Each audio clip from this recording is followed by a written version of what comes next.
Okay, I'm just making, like I said at the beginning, a standard base Manhattan. It's the perfect one that if you're not sure if you're really gonna like a Manhattan, you're not sure if you like strong cocktails, it's probably the best way to go.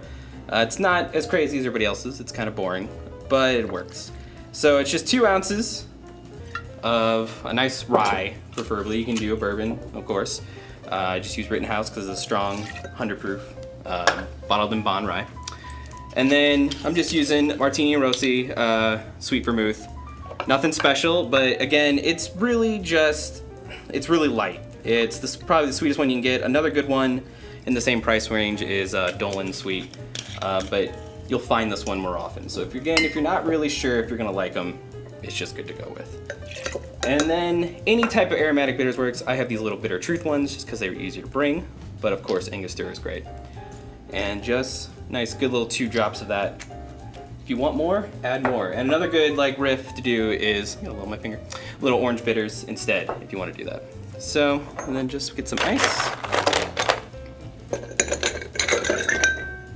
More here.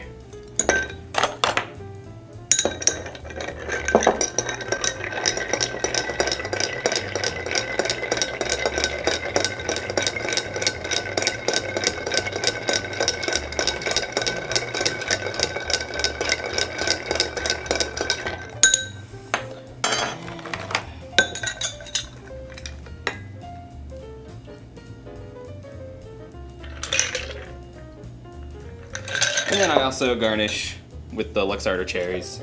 It's much better than, as Sam was saying, the atomic red ones. The price is definitely prohibitive, and you can kind of make your own if you want to try it, called brandy cherries. There's plenty of recipes on the internet, but Luxardo is a great brand to start with. It's just not dyed red and with a bunch of sugar. So, Manhattan. Cool. How is it?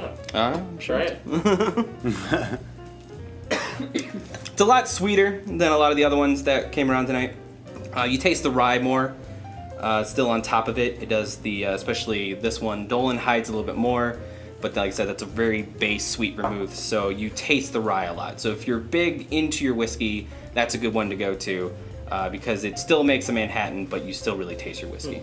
Kevin and I were talking before this started about what proof to use for the Manhattan. Like, is a higher proof going to be better for a Manhattan? Did you guys has anyone discussed that yet? I was actually reading about that today, and they, they talk about how, of course, rye was in fashion when these drinks were invented, and so rye is kind of the classic thing to drink, and that's what's preferred.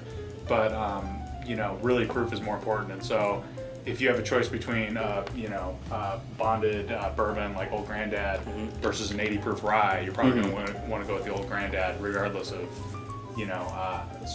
taste, just because that extra alcohol really kind of makes the drink. So yeah, I agree. And if you're gonna go with the rye and you're not really sure if you're gonna like it, don't start with a kind of mid-tier. Probably start with a nice bonded one, because something like that's a little lower on the scheme, you're gonna get a lot more wood flavor.